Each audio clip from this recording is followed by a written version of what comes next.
Lisa with Vacay Vans, and this is Freebird. She's a Nissan NV 2500 high roof, 2012 with 60,000 miles. I discovered van life because I was researching ways to travel around Europe and not have to plan my trip ahead of time. So I decided I wanted to do that. Once I realized that you could rent vans in Europe, I realized that people were doing that here in the United States full term. So the second I discovered that that was a possibility, I went on Craigslist and I put up a search tab for sprinters or sprinter styles or high roofs.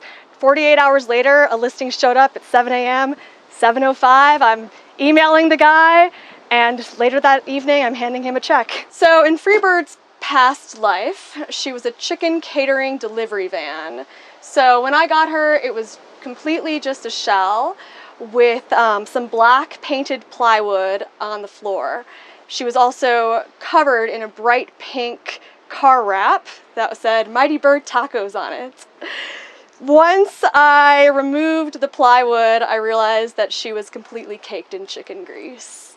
And so de-chickening Freebird was a long process, but once I had a clean slate, then I was ready to be changed into this beautiful tiny home. I have pictures of when she was completely covered in this magenta Mighty Bird taco wrap. And I actually got Freebird from a repo guy who listed it on Craigslist. So I got a really good deal, and I think that I got a good deal because she was wrapped up in like a big pink chicken. So my background is in sustainable design and green building, and what I've done is I've taken a lot of old homes and torn down all the interior walls and reimagined floor plans. So I have some SketchUp skills, and I did many different iterations of what to do with Freebird. At first, the fridge was going to be over here on the side. You know, I also played with even doing a raised bed, but ultimately I decided that having the ability to open both of the doors and have the free-flowing traffic was such a priority that that this was like the right floor plan. All right, I need to like, all right, I'm fine. This was really the way to have the most countertop space that you could possibly have. I mean, I made the bed as small as possible where you could still comfortably sleep in it and really maximize as much counter space as possible. I mean, this was completely built out so that you can have the seat pulled back as far as it needs to for a really tall person to be able to sit there. So, I mean, everything was literally measured to the 1/8 of an inch. And everything just fits what it's holding. So it's really an art where it fits, it's only as big as it has to be to fit everything that's inside of these cabinets. So this is the sink.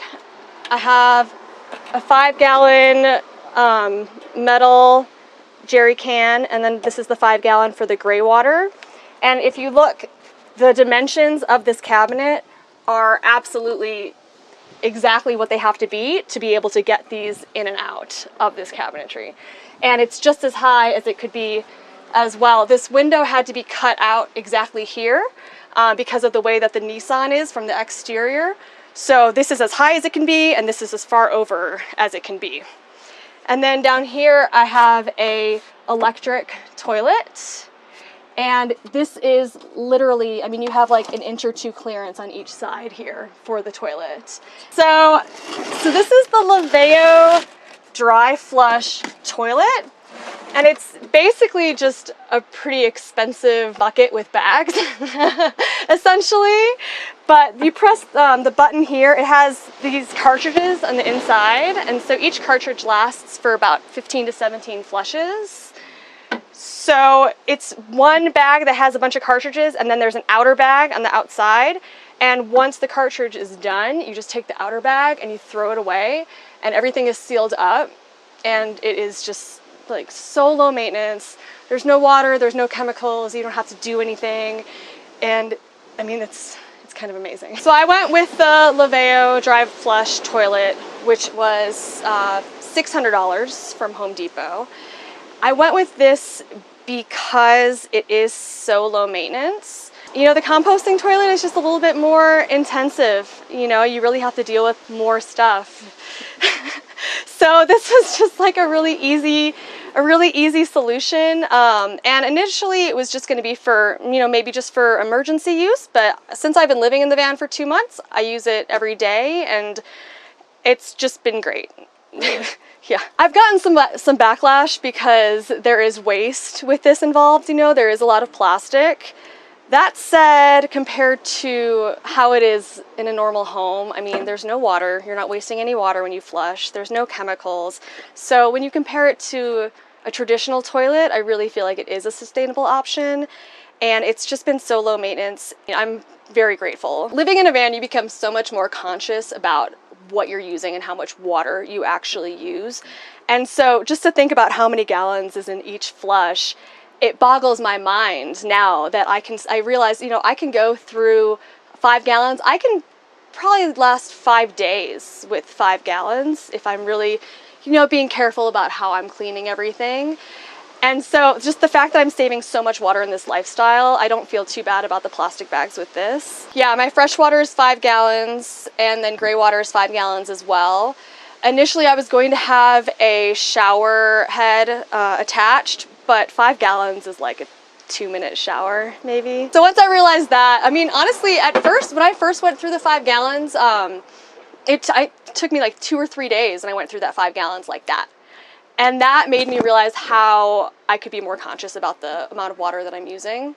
And so now I really try, when I'm washing dishes, I just try to wash things right away and just be much more sustainably minded. I have a gym membership for showers. I have a membership at Planet Fitness, and I find people in small towns on Instagram and get shower recommendations quite frequently. I also have baby wipes, and so that's fine. You know, I can last, if you're not in Texas heat, you can last a little while. So this, I actually just reorganized this, but this drawer sort of had become a junk drawer, and I went through a couple days ago and I donated a huge box of things, which is crazy to think of how much you can accumulate in 60 square feet.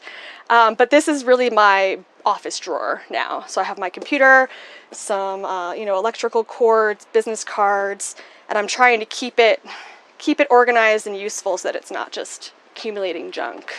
So I was working as an attorney for a few years, and I was doing that remotely for an internet company that's in Toronto. And then I've sort of transitioned into managing different corporate accounts. So I work with the accounting department. And I've actually worked remotely for about 7 years now. And I didn't know the van life was an option. I didn't really think about the fact that I could be traveling and working at the same time. And once I realized that there's so many people that are digital nomads doing that, I immediately jumped in, and I have loved it, and I just feel super grateful that I can do that. Yeah, I really like this fruit hammock, but I mean, apples just aren't really a great fruit to have in here. Unless you want to kind of get it a little softened up, but it is nice. I really like having hooks and things on the walls. You know, I have hooks for hats and coffee mugs and fruit. Using the space in a way where you can put things on the walls definitely is helpful when you only have 60 square feet. So this cabinetry is all reclaimed wood from the hill country in Texas. This is 1940s wood that was, it's tongue and groove, which you can still see the tongue and groove on the side.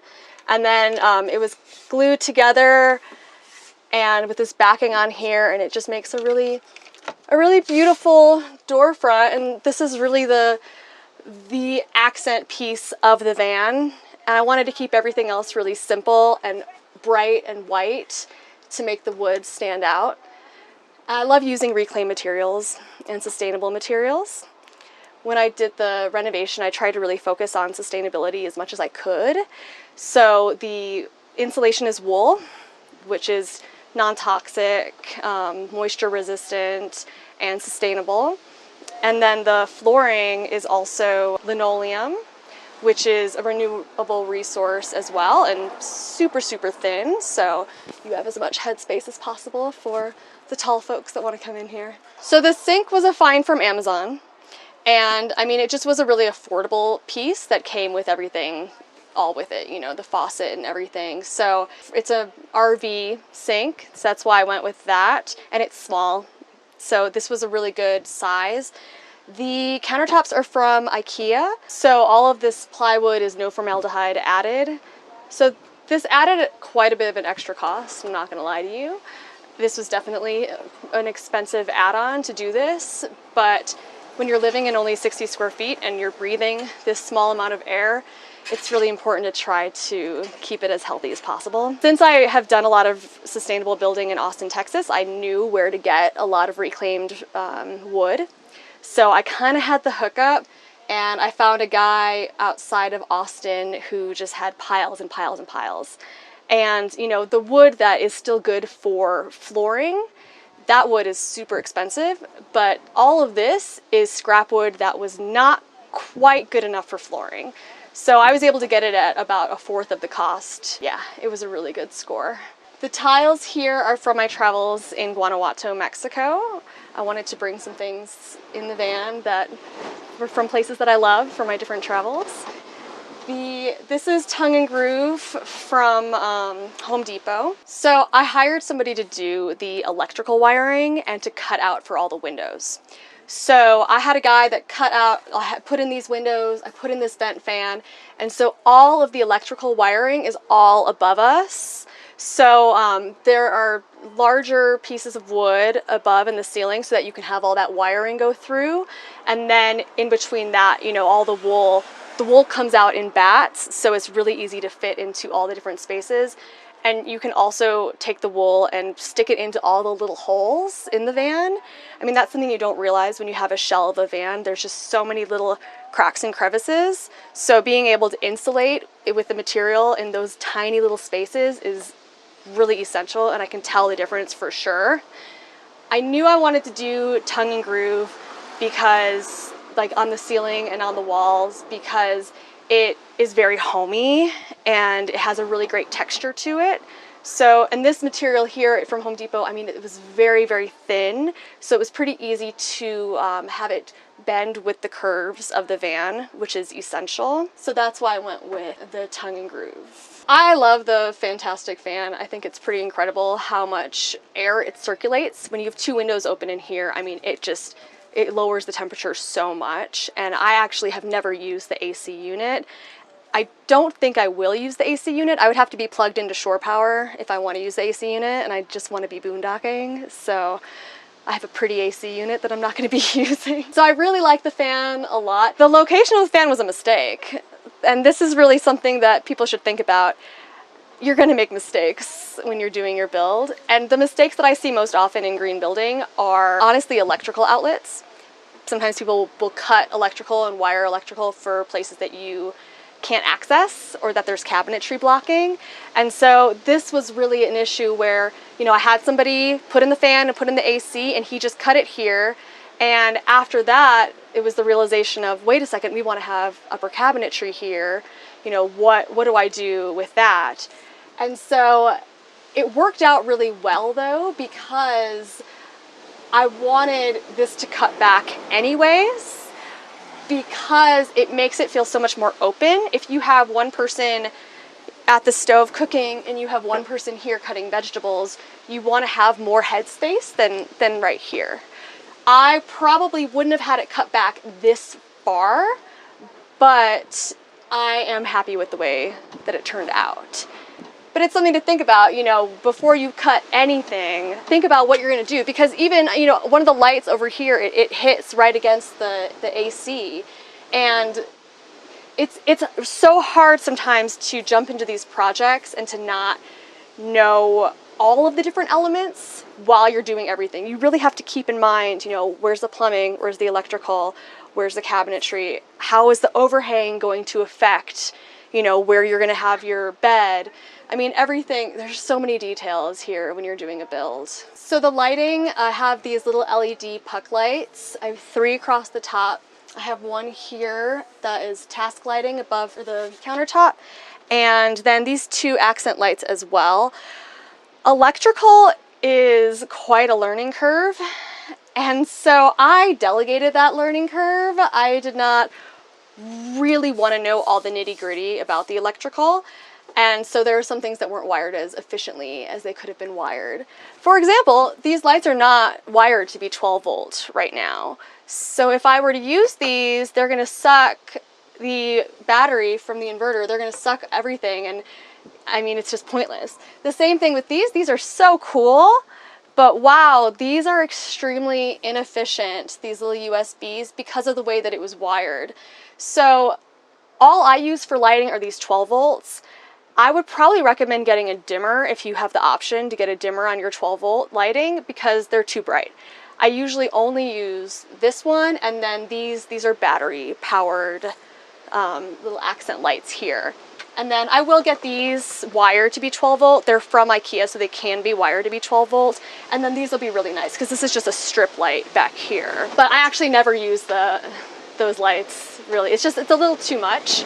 So I have a 4,000 watt Ames inverter and then another battery. And so that all runs off of the main battery, you know, when I'm running the car. I really hardly ever use this. I only use the inverter and turn it on when I need to charge something.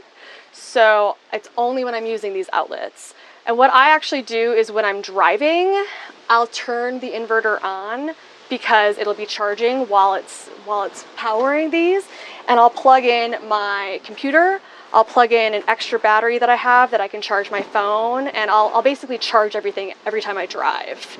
And so that's really helpful because then I don't have to worry about this, you know, going down too far, because I mean, it goes through so quickly.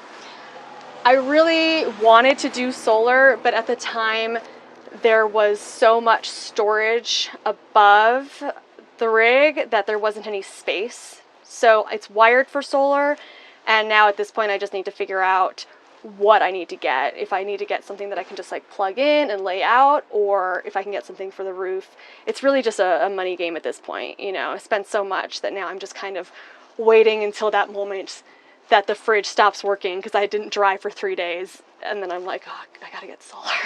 I could start the car to help the inverter and to kind of recharge things, but I think I would have to be running it for quite a while in order. Yeah, I mean, I basically have to drive every 3 days before, or the fridge will start yelling at me. At this point, I'm driving every 3 days, so it's okay.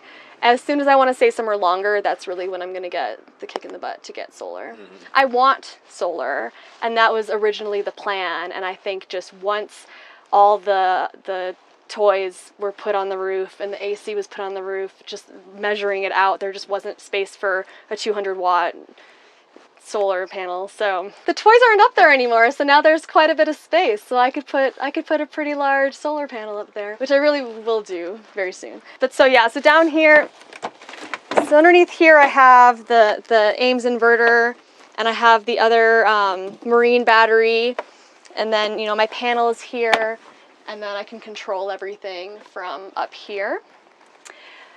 And then over on this side, I love this space right here for this little cabinet. It is so nice to have a little bit of open storage and to have a place for my books and a little pot, some greenery. The dimensions of this were kind of made at the last minute, really thinking about standing here and working and not wanting to hit your head on a corner. So everything was really thought of in a very detail-oriented way. The same angle here is mimicked down here as well to avoid exactly that, you know, bumping into things as you're walking into this really small space. So taking into consideration little corners is really helpful and something I would highly recommend. Also, if you can route all the edges of everything, I mean, it just makes it look like it's so much more finished. It's a really nice look. This upper cabinetry here, you know, also this, I mean, I had cardboard boxes here before I actually did it, you know, taping the cardboard boxes, making it as big as it could possibly be, and having people of different heights kind of come here and stand up and see, you know, if you would hit your head. And that's something that you really need to think about because you really don't want to be hitting your head every day in your home. This cabinetry is, you know, obviously the same reclaimed wood. I have all of my clothes here. Basically, these two have become my closet.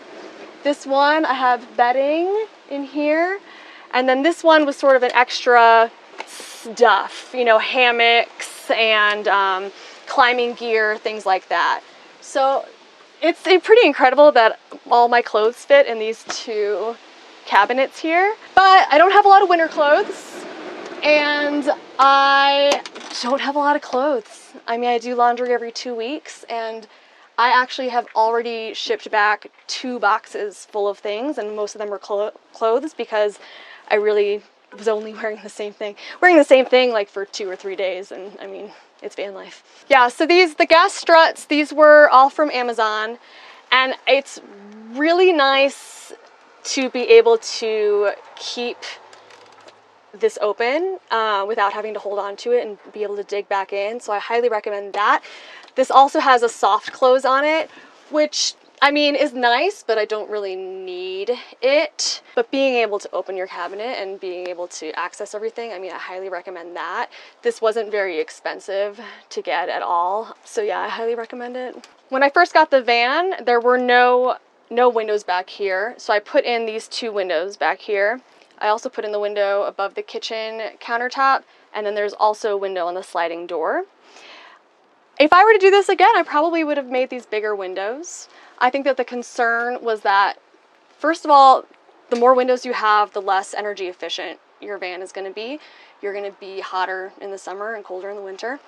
And second, the worry about that taking up too much storage space.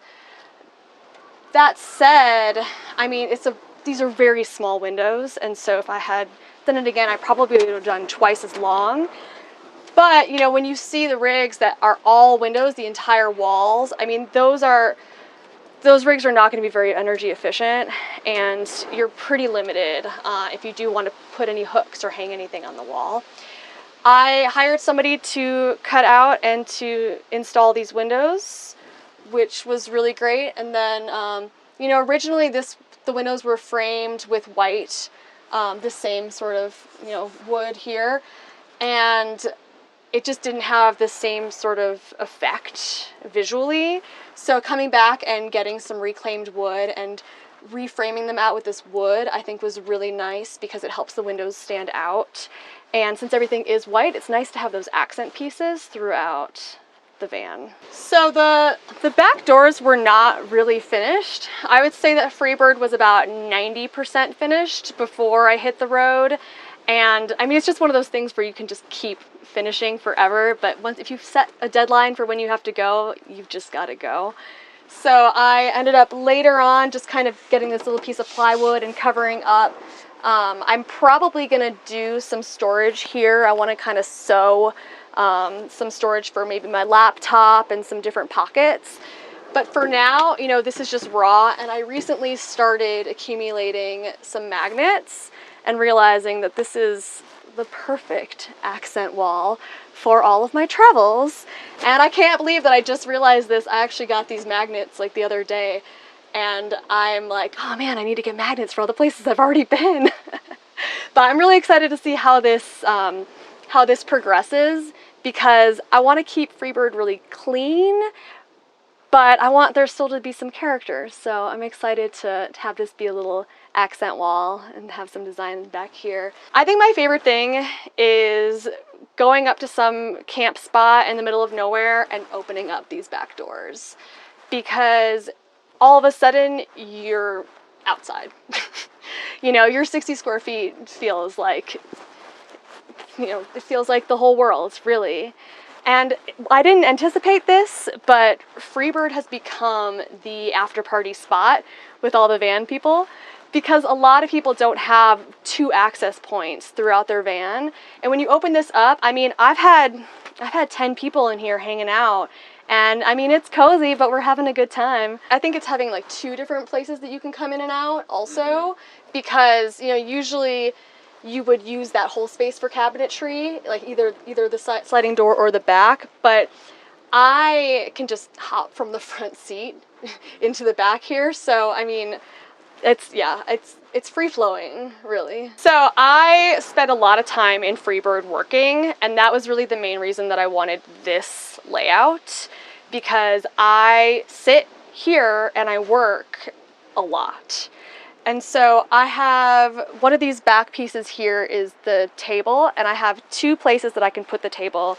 I can either put it here, in which case this area could be used as a little lounge seat, or I can put the table here so that I have more space, you know, to walk back and forth.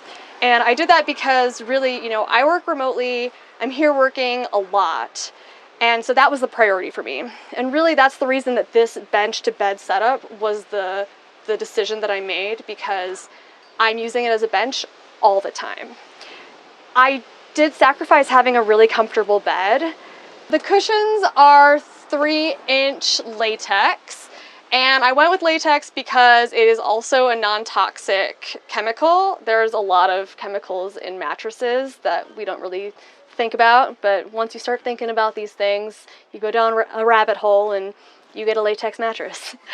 It's a little uncomfortable, and so I have a 3-inch memory foam that I roll up underneath one of these cabinets here, and so I pull that out and I lay on top of that. So the 3-inch memory foam is really good for a seat, which I think is pretty important when you're using this as a seat a lot. And I've seen other people mimic this floor plan before and not think about the fact that these cushions have to be your seat and your bed.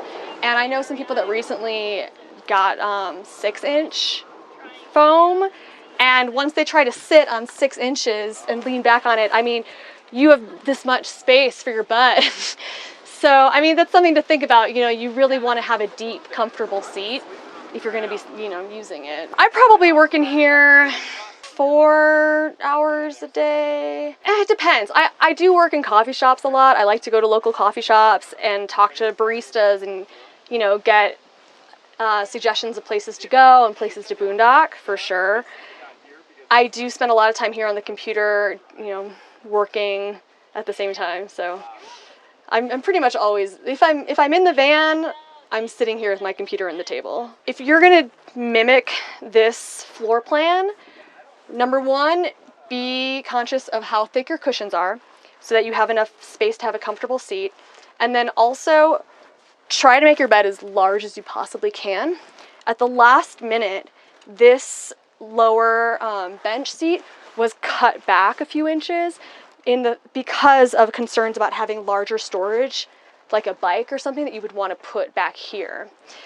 The problem with that is that this seat's probably 5'8" by 5'9" or 5'10". So if you're 6 feet tall, this is not going to be a comfortable bed for you at all. So make sure that you make this bed as large as you possibly can. I would have had this go all the way to the door, in which case, when this is a lounge, you can lean back against the back doors here and really make it like much more of a cozy couch lounge situation. Honestly, even the bed is small for me because, yeah, I'm 5'2", but like if you sleep with your arms up, I mean, you really want to make your bed as big as possible. A lot of people ask me about this incline on the seat, and this is just because it's really for ergonomic purposes. This is I want to say this was a 3-inch incline, 3-inch piece right here. And so if you look at any bench seating, they all have the same little, maybe 15-degree incline, and it makes a huge difference. I know it seems like a small thing, but it really makes you feel so much more comfortable when you have this natural ergonomic incline here. So this might seem like something you could cut out, but I really recommend doing it. So I'll set this up like a little U shape with a table, because that's like a pretty cool option. I have the table pole here. I got this from Amazon, and I also got the bases from Amazon as well. Super affordable. So you just knock down these little hinged pieces here and make this flat, and then these back pieces go like that. A lot of people asked me why this is doubled up. And this is doubled up because then you can have 4 back pieces, because everything is plug and play. So each of these is like the backrest, and they fit in the middle. I did the cushions. I have some sewing experience, and I made the cushions a little bit bigger than they needed to be so that you had to kind of make it real snug to avoid having the cracks in the middle here, so that you can have somebody chilling here, relaxing, and then, you know, here working. So you have this U shape and it's so much more space. I'm not a creature of habit, so I really switch this up a lot. I mean, sometimes I will just make this portion the bed and I'll sleep this way. Sometimes I will make the whole bed and I'll sleep in the other direction. So it really depends on how I'm feeling and how much stuff I have hanging around that I need to move aside. But so the sleeping is pretty unpredictable. That changes a lot. But every day I make this into the bench because I like having the openness. I always have the back doors open, and I always have the table set up somewhere. Usually I have the table set up in the back because then it's out of the way. This was in case, you know, I had pets or more people here that were chilling, and so that this could be an extra counter if I wanted to use it when I'm cooking. But I actually don't need that because I actually have a pretty decent amount of counter space. So I don't keep the table here this often, but it's nice to have this as an option. But yeah, I would have to like kind of twist it if I want to be moving around. So typically the table is back there, but this is nice in case somebody wants to take a nap. I painted everything white, and if I were to go back, I would probably maybe do like a white wash on the wood instead of painting all the wood white, because I mean, it really does get dirty very quickly. You may not be able to see it in a video or in a picture, but when you're in it, oh, you see it. So this is an option where you can have half of this set up like a bed and then half of this set up like a little dinette area. But really, if you want to sleep comfortably, you're going to want to make this whole thing into a bed. So then these back pieces here also go in the middle, just like the other two. Sunburn.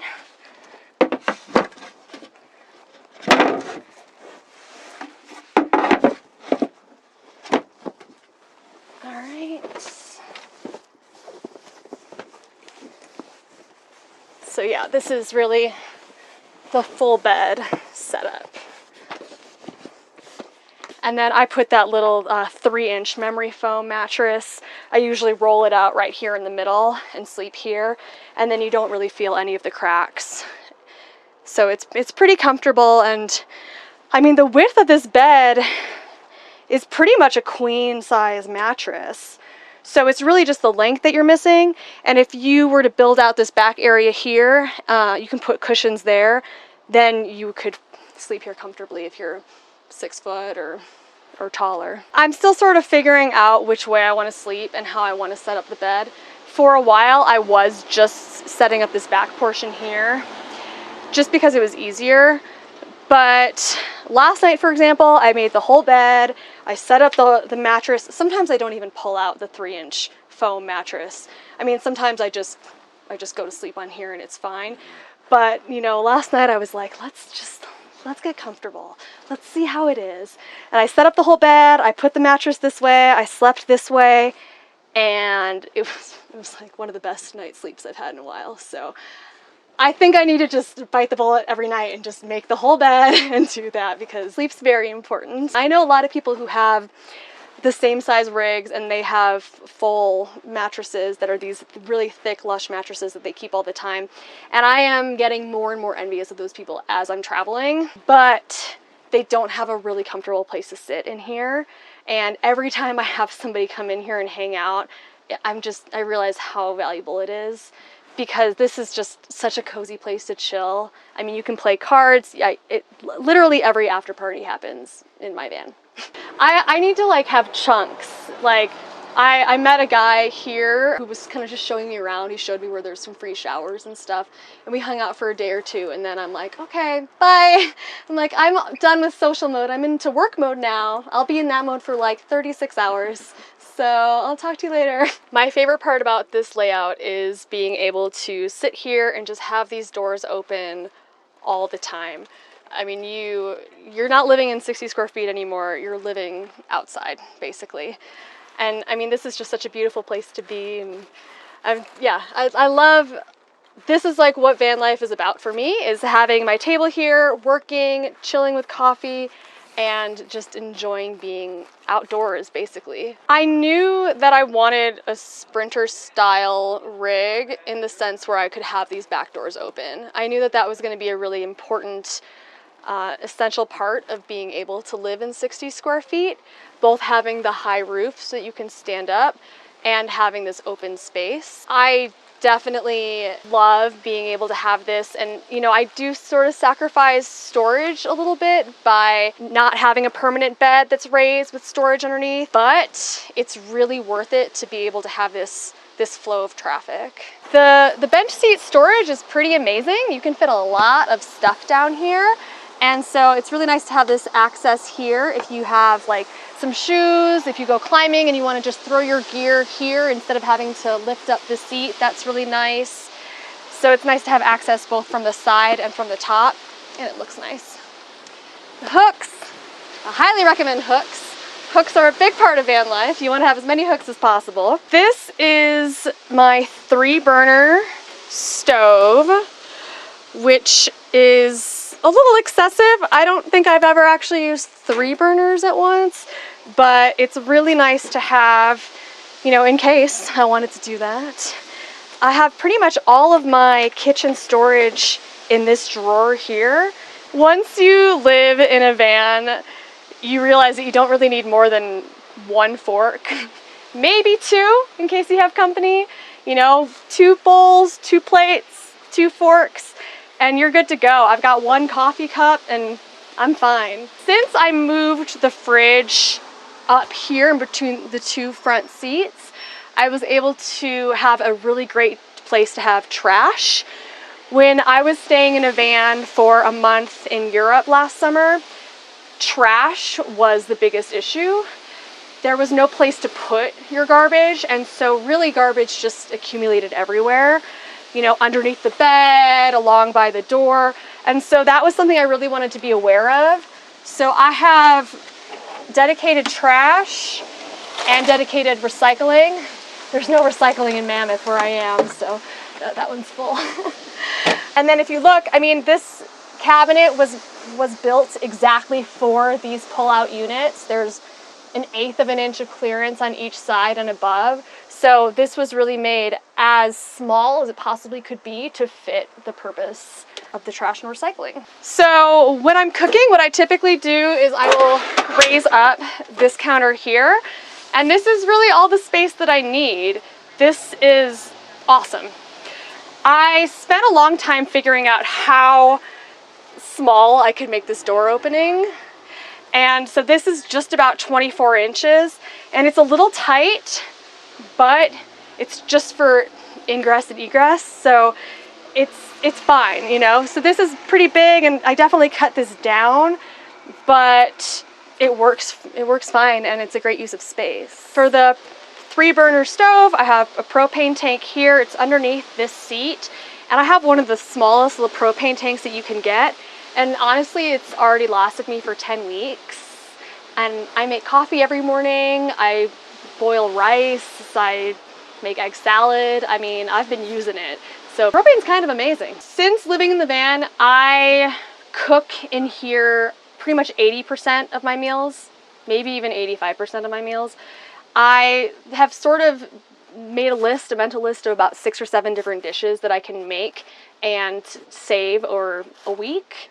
So I will go to the store and I'll buy, you know, a bunch of things to make a fruit salad for breakfast that I could eat on for a week, you know, a meal for lunch and a meal for dinner, and I'll just cook everything at once. And then I have more to-go containers than, you know, I probably should in the van, but I really keep them full all the time because I just knock out my meals for the week Really the only times that I go to restaurants, I go to coffee shops a lot for working, so I always end up buying something there. But honestly, every time I buy something there, I'm like, why did I buy this?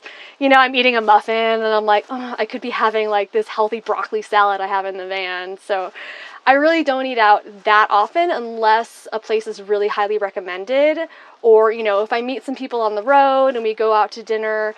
But mainly when it comes to eating and drinking, I buy coffee and I'll get beers with people that I meet. I do that a lot. I love this kitchen setup. I am super happy with this kitchen setup. I mean, if you think about it, I have everything that I need. Realizing that you don't need a lot of kitchen stuff, you can fit most of your kitchen stuff in one drawer, you know? I mean, I have a hook here for a coffee mug, and I was thinking about getting more hooks for, you know, pots and pans, but everything just fits right in here. This is a really deep drawer, so I'm happy with that. I love being able to sit here or stand here and cook, have my coffee, have my water boiling, and have this door open so that I can enjoy the view and, you know, see outside. I put in this window here because of that reason. It's really nice to have a high window at night. You know, I can leave that open and not worry about someone being able to see in because I'm just so much higher. And then during the day, it's at eye level. So if it is cold outside or raining, I still have some light coming in. It's really nice to have light in your kitchen where you're cooking. And so having this window too, I mean, this is really nice task lighting, just the natural light that comes out here. You know, if you think about it, people always have under cabinet lights, and that's really the reason, is because you want to have this light for anything that you're doing. One huge score is this upper cabinetry here. This is kind of insane, like how deep this cabinetry goes. This whole thing was ripped out, and I'm so grateful that I decided to do that, because capturing this space for storage is amazing. I mean, it's really deep. I've got camera gear, sleeping bag. These are all my window coverings. So this is the stuff that I use every day. And I like that this is a little bit lower than the other cabinetry there, since I'm short. I can pretty easily access this. So it's like the convenient go-to.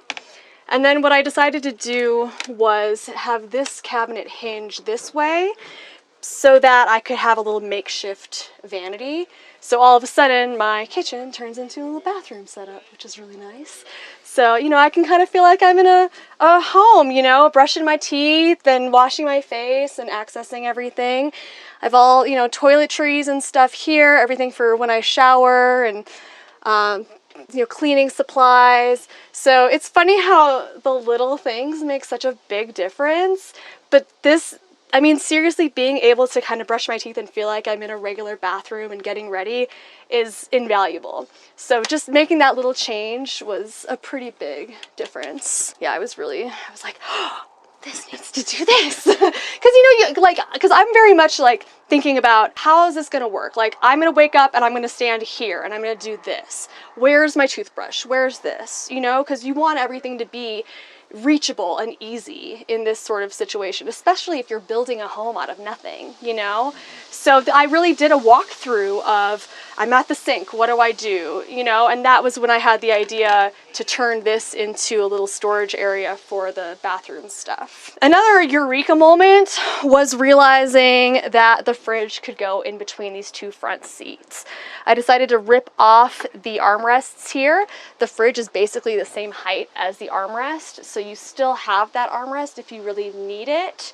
In Europe, when I rented a van, I used a Dometic fridge that was a pull-out, and I really liked that, and I thought about that a lot, but the dimensions of it just didn't quite work with this setup. It's a little bit smaller of a unit, and it needed to be too deep. So when I realized that I could get this Dometic fridge and it would fit perfectly, it was like, ah. And this fridge is huge. I mean, I can fit multiple gallons of milk if I really want to. I've got all of my to-go containers with all of my food that I make, and it's really, I love this thing. So the fridge is 12 volts, which is really great, and, you know, I can run it for 3 days without even turning on the car because it just runs through the inverter. So this is also, I have got this little platform here that holds it in place, which is really important. It's really nice to have the fridge when you're driving because I have it open this way so that I can easily get a drink if I want or get a snack. And since I'm a short person, I hop in and out here multiple times a day. I don't really ever even use this front door here. I just hop back here because I keep all my stuff back here, so I just hop in and out. And that's actually, you know, when people talk about a van versus a trailer, I would be a mess in a trailer because I kind of just leave stuff all over the place, and I would be in my front, you know, truck, and I'd think, oh crap, my purse is in the trailer. Oh crap, this is in the truck, you know? And so being able to have everything in one space is essential for me. Super convenient. So I made these curtains, and what I decided to do is, this is a pretty fabric, and then on the other side I have a thermal fabric. And the difference when this is open and closed is night and day. I highly recommend getting some thermal curtains, even if you do cover them with something else, if you have like a different design, because it makes a huge difference. Like, you know, 10-15 degree difference. I mean, I'll open this and it'll be hot up in the front here, but in the back it's completely comfortable. And I also did that with all of the window coverings as well. Anytime you have glass, you're gonna lose a lot of heat. And so the window coverings that I made are the same material here. And then inside here they have the thermal curtains, and then I have Reflectix on the other side as well. Yeah, I made these. And these all fit perfectly in the frames so that, you know, I can just kind of stick them up and they fit in all of the window frames perfectly. And it helps me be stealth. Nobody knows that I'm in here. I can have all of the lights on in here and nobody has any idea. There's some space here. Since I am short, it's really nice that I have some space between the driver's seat and this cabinet here. You know, I had the cabinet where it is in case someone really tall is driving. So that's why it didn't go all the way over. And it's fine because I can use this space for storage. So I have a little container for all of my shoes that I stick back here. And I can also put, you know, an extra jug of water or two there. It's really convenient.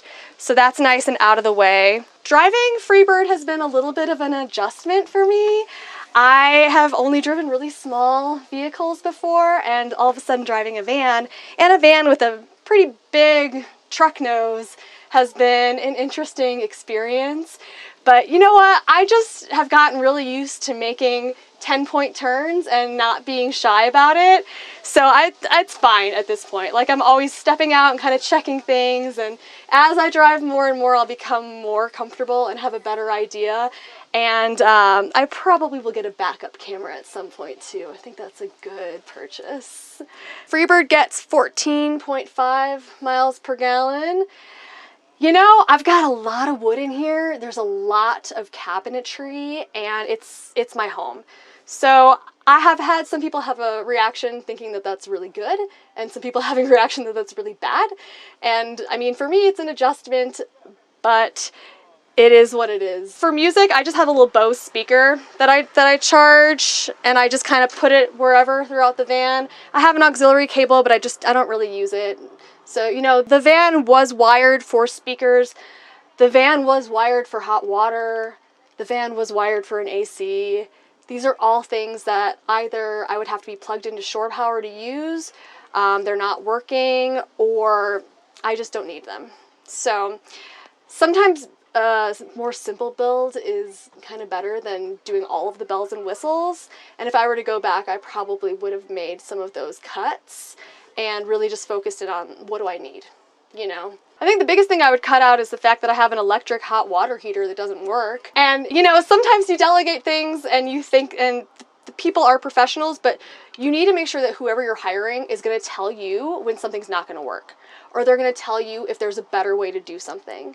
Because you know, maybe the goal is to be able to charge your phone through USB. Like, oh, that's really cool. But if that's going to drain the battery, then I want to be told about that, you know? And I'm like, well, why did you do it that way to this guy? And he's like, oh, Justin wanted that. I'm like, but why didn't you tell him it wasn't gonna work? I'm like, so yeah, so I have like all these things that don't work, that are expensive. Yeah, lessons learned. I didn't think that I'd be able to live without hot water, to be honest. That was kind of the one thing that I wanted, was to be able to wash my dishes with hot water. And now I don't care at all. I think that if you're cooking with a lot of bacon, you probably want hot water because grease is gonna go everywhere.